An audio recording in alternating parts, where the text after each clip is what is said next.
Time now to bring in CBS Sports NBA analyst John Gonzalez. And John, this is why we love sports, okay? I'm feeling like I'm all in love with the game of basketball. The Raptors, they blew, right? They blew a double-digit lead where they had control. But in the end, shades of Kawhi Leonard, R.J. Barrett getting the friendly bounce. How do you wrap your head around what we witnessed there out in Toronto, man? Yeah, there's something about those rims in Toronto when the Raptors need a big shot. I was in that building when Kawhi Leonard hit his legendary 4-bounce shot against the Sixers in the second round. They go on to win the NBA championship. I would be surprised if the Raptors win the NBA championship this season.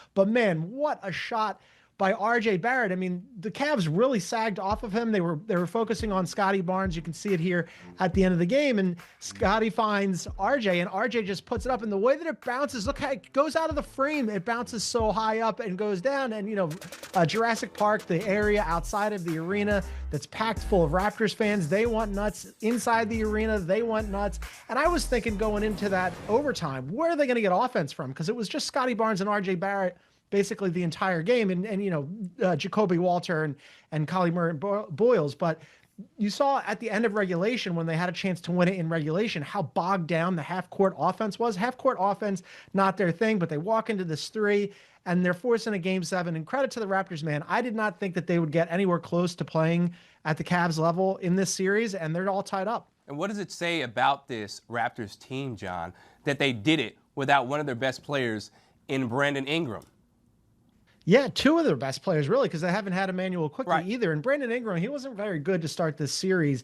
And then he's out with in this game with a heel injury, and we'll see whether or not he's available for Game 5. But yes, I thought for sure it was going to be a little bit of a struggle for them to generate offense. Well, here comes Scottie Barnes with 25.7 rebounds, 14 assists. He just took over the playmaking duties and the scoring duties. And on top of that, he was an incredible defender tonight, playing at both ends of the floor. And R.J. Barrett, who I think has been maybe not much maligned, but has been one of those guys where in New York, he didn't really live up to expectations, gets traded to Toronto, had, I think, one of his best seasons as a pro this year. And certainly in this series, they have needed all of his offense. But then you're looking at guys like Jacoby Walter and Collie Murray Boyles, who step in and they needed offense tonight. Well, they get 24 out of Walter and 17 out of CMB. And for them to be up 15 and then lose that lead, and then go to overtime, and the Cavs are leading, and you're thinking, okay, this is probably it for the Raptors. It was a fun run, but the Cavs are the better team. They've got more players. They've got more offense. And the Raptors never gave up on this thing, and yes, they got a little lucky on that last shot, but sometimes the Canadian basketball gods smile on you. Well, yeah, because remember, the Cavs turned it over. Raptors shouldn't even had that shot, but the Cavaliers, they were not focused. They were not locked in on that possession when all they had to do, keep control of the ball and get fouled. And instead, we have a Game 7. So looking ahead to Game 7, John, who do you put your odds on to win this game when you think about how they've been playing the last couple games? Well, it's really been who's at home has ended up winning these games, right? I mean, all the home teams have won. But I'm glad you called out that end of a game scenario there where Schroeder got across the half court and all he had to do was stand there, and instead he throws the ball to Evan Mobley, who wasn't ready for it, and he fumbled it out of bounds. So when we're talking about who's playing better right now, the turnover issue for the Cavs is legitimate. Tonight they had 18 turnovers that generated 25 points for the Raptors. The Raptors have a theory of the case, and that is they're going to turn you over. They're going to generate offense that way because they're not great generating offense when they don't do that. And then also they're going to own the fast break points. That's how they're going to get their points. The Cavs, on the other hand, they're looking at their main guys, right? It's Donovan Mitchell, James Harden, and Evan Mobley, who are 3 better offensive players, really, than anything the Raptors have to offer, with apologies to Barnes and R.J. Barrett hitting their game-winning shot tonight. And in their losses, the Cavs, all on the road, right? 100 points, 104 points, 89 points. And then tonight they needed overtime to get to 110. Whereas at home, they've scored a minimum of 115, and they've gotten over 125 twice. So if I'm the Cavs, I'm thinking, okay, look, we haven't played that great when we've gone to Toronto. Toronto's a really good defensive team. They needed a lot of luck tonight. They had to go to overtime to beat us. We're going to be back in our gym. It's unlikely that our 3 guys are not going to shoot the ball well again tonight. They weren't terrible shooting the ball. They weren't great from beyond the arc, just 27%, but they're so much better at home. So I generally lean home team in Game 7s, and that's the way I'm going for this one too. Yeah, and after all, the Cavaliers have won 4 straight Game 7s, so they do have that going for them. Unbelievable. Cannot wait to see how it's all going to shake out between the Raptors and Cavaliers in the first round. Now, how about in the other Eastern Conference matchup, Orlando versus Detroit, John? Orlando up by as many as 24 points, okay?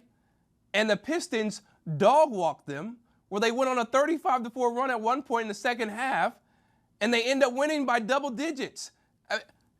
Can you process what we watched there? Because I'm still flabbergasted at what we witnessed in that game.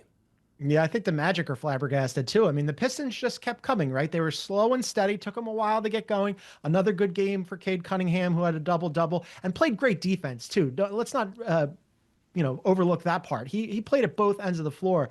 But really, this was a failure of the Magic, who have been an offensively challenged team forever, right? I mean, this year, they ended up with as 18th in offensive rating, which is the first time they've been out of the bottom third in like well over a decade. Well, in this game, as you mentioned, they're up 24, right? And then they just could not get a shot. They only score 11 points in the third quarter. They only had 8 in the fourth quarter. They went on one stretch, Chris, where they were 0 for 23 on their field goals. Say that again. Say that again. 23 straight misses. It's a playoff record. In real time, they went 45 minutes of actual real-world minutes without a bucket, right? That is the largest blown playoff lead and a potential clincher in NBA history. This was an historic collapse. If you're the Magic, that is going to be the longest plane ride to Detroit ever. I mean, I don't know how they recover from this because, like I said, Paolo Banchero, terrible tonight shooting the ball, 4 for 20 from the floor, missed all 9 of his threes. Desmond Bane started out hitting some shots. What happened? They threw a Sar Thompson at him, and then all of a sudden he vanished. And then beyond that, forget about it. They got no offense, especially without Franz Wagner. So that is not only going to be in their head, but I don't know how you game plan for, we got to figure out how to make buckets, because clearly they have a hard time doing that. So let's say for Game 7, they don't have Franz Wagner. How do they generate more offense to make sure they don't put themselves in this position again? Or are you leaning saying, oh no, Detroit, they have it in the bag because now they go back to their home court and they have all their fans behind them and the Pistons are going to get it done? I would expect that the Pistons feel great about this because these two teams are very, very similar, right? And the way that the Magic have won games previously in this series was playing great defense, turning the Pistons over, creating points off of turnovers, and then getting points in the paint. Both of these teams want to do those things. Both of these teams want to own the offensive and defensive glass. And well, what happened tonight? The Pistons were much better in terms of their turnovers. Cade Cunningham cut it down to 4, which was actually pretty good for him in this series. They owned the points in the paint, the Pistons did. They owned the glass. And then they end up just slowly wearing down the Magic. And the Magic, not a good shooting team to begin with, just 25% from 3 tonight, 35% from the floor. That's abysmal.